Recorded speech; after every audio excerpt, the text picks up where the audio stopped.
All right, so are you ready for a deep dive into a really wild story? Today we're going to be talking about Frederick Bourdain. He's also known as the Chameleon. Oh, yeah. And we've got this amazing article in The New Yorker by David Gran. It's mainly focused on one of Bourdain's, well, one of his most audacious cons.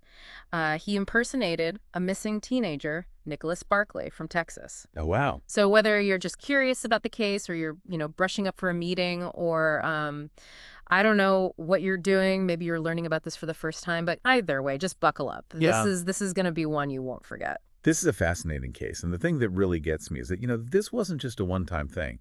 Like this guy, Bourdain, he spent his whole life creating these fake identities. Yeah. We're talking over 50 of them in 15 countries. He spoke like, what, 5 languages? It's crazy. He fooled everyone, authorities, social workers, families. Sometimes he lived with these families for months. Eh. And then woven into all of this is the mystery of what actually happened to the real Nicholas Barclay. It's crazy. Like it's a story that just keeps giving. Yeah. So, okay, let's start at the beginning. Bourdain had a rough childhood in France, Yeah. abandoned by his father, lived in a bunch of different foster homes. It almost feels like, I don't know, his early, like the dramas he would create where he was pretending to be an amnesiac or like intentionally getting lost were all practice Right. for what was to come. Yeah, it's like he was almost instinctively developing the skills of a con artist from a young age. Yeah. Like take his first big impersonation when he was only 16. He pretended to be this British teenager, Jimmy Sale. Wow. His goal was to get sent to England.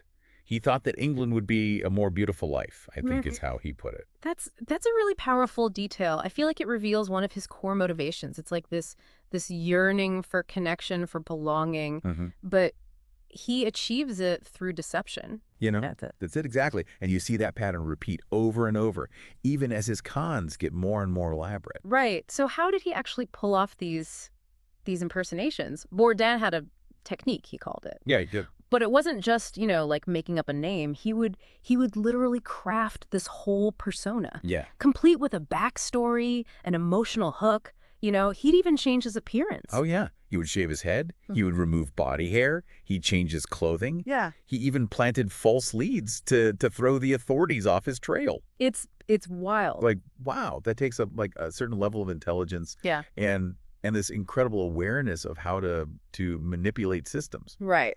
He really understood the psychology of deception. Oh, for sure. He often targeted people who were the type to want to help. People who believe in the best of humanity. Yeah.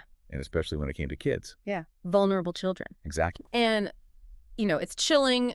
Gran quotes Bourdain in the article. He says, nobody expects a seemingly vulnerable child to be lying. Wow. Yeah. That's such a key insight into his strategy. He basically weaponized our trust, especially the empathy that we feel for children. Yeah. And it worked again and again. All the time. Okay, so then we get to the Nicholas Barclay impersonation. Bourdain is 23 at this point, facing prison in Spain. Yep.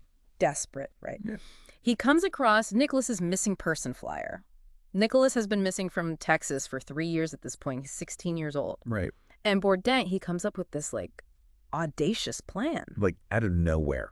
It's almost unbelievable. What kind of, the mental agility to even think of something like that. I know. So he contacts the National Center for Missing and Exploited Children. Wow. And pretends to be a shelter worker who found this lost boy. It's incredible. It's crazy. It's like he's walking this tightrope, So he studies Nicholas's flyer, bleaches his hair, gets this makeshift tattoo to match. Oh, wow. Then he has a phone call with Nicholas's half-sister, Carrie Gibson. Right. And he starts talking in this muffled voice to try and hide his accent. To disguise it. Yeah. And he weaves this whole tale of trauma and escape. It's think about the emotional weight of that phone call. He is preying on this family's deepest hope. Yeah. Their desperate desire for this happy ending.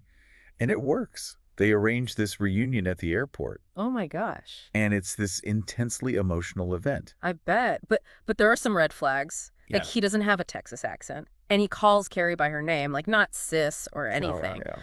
But somehow these these inconsistencies, they get explained away. Yeah, the family just wanted to believe so They badly. want it to be Nicholas, so they rationalize every discrepancy. Yeah, it's really interesting when you think about it, like how much of what we perceive is really just shaped by what we want to see. I know, right?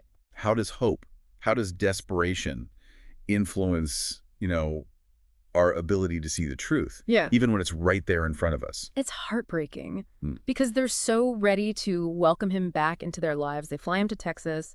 He moves in with Carrie and her husband. He's starting to live as Nicholas. Wow. But there's this growing sense of unease, like, this Yeah. tension between this outward confidence he has and this like inner turmoil. Yeah. Bourdain even admitted later that he was like freaking out during that plane ride to Texas. It's like he was trapped in one of his own, what he called his interior fictions, Yeah. living a lie, Yeah. surrounded by people who believed in him. Yeah. But the weight of that deception, it must have been immense, like this psychological prison of his own making. And he's playing the role, But you can tell it's taking a toll on him. Yeah. There's this chilling detail in the article. They've got these home videos.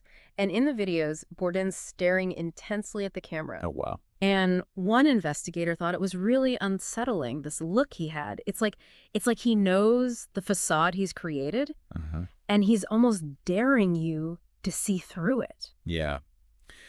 It's a crucial part of the story, I think. It's not just about the external deception, Right. but what's going on internally. What is he thinking? What is he feeling? Yeah. Navigating this web of lies. Yeah. And then, the family doesn't want him to talk to reporters. They want privacy. Right.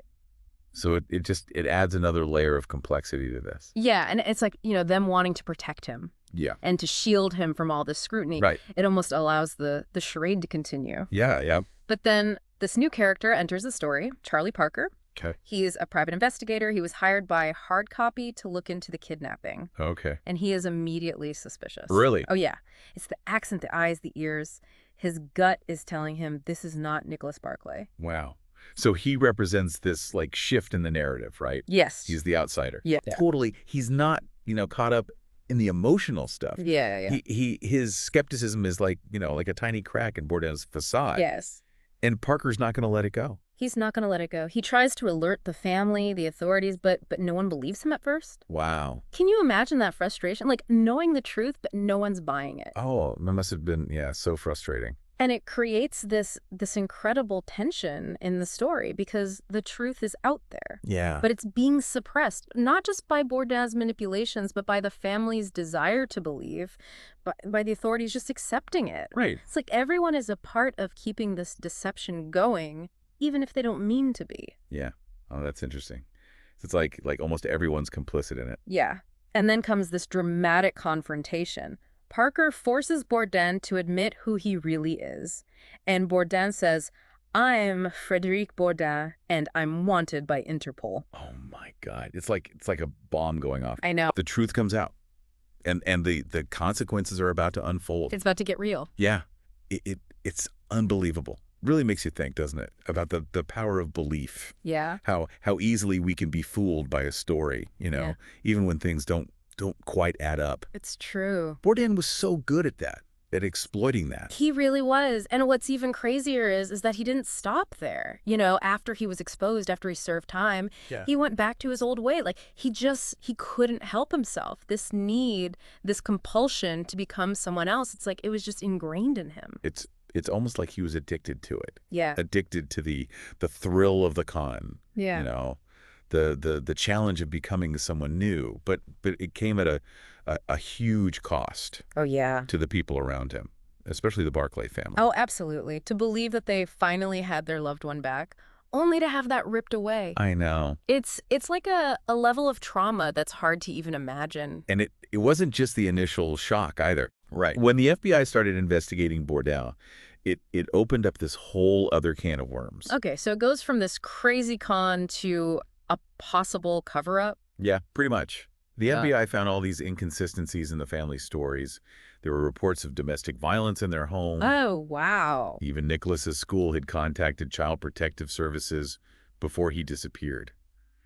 It's It's a really dark side to the story that Gran doesn't shy away from. He doesn't. And then there's the death of Jason, Nicholas's brother, Right after Bourdain's arrest. officially ruled a cocaine overdose, but the timing is just, it's too suspicious. I know. Especially since Jason had been clean for over a year. Yeah, it just makes you wonder, was it guilt, fear, something else? It raises so many questions. Did he know something about Nicholas's disappearance?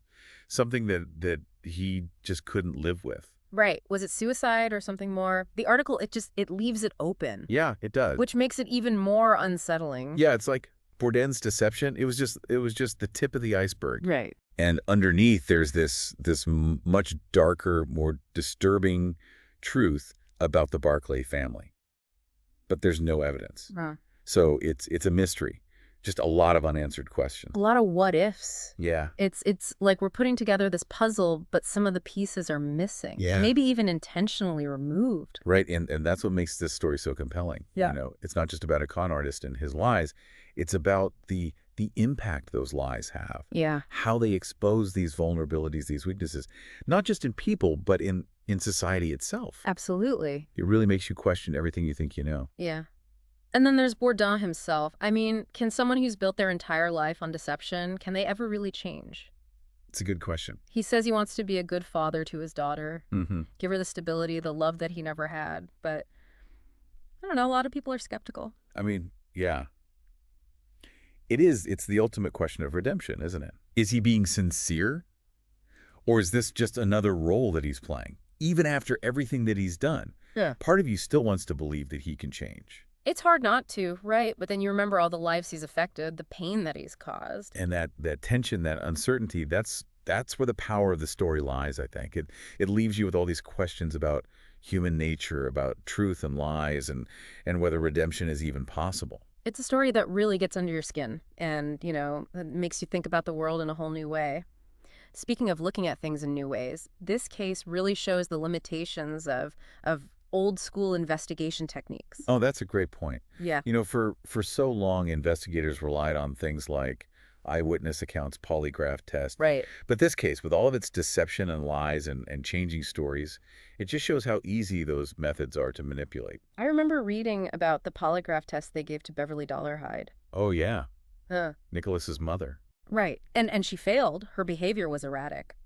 But polygraphs, we know they're not foolproof. Not at all. They can be influenced by so many things: anxiety, nervousness, even someone's physical condition. Yeah. So this case really highlights the need for more sophisticated tools. Right. Tools that can cut through the deception, get to the real truth. Like DNA testing. I mean, that's what finally exposed Bourdain in his later impersonation. Exactly. As technology gets better, so do our methods of investigation. Yeah. But even then, the human element is still so important. The investigator's intuition, Yeah. their ability to connect the dots, to see past all the smoke and mirrors. Like Charlie Parker. Yeah. He was suspicious of Bourdain from the very beginning.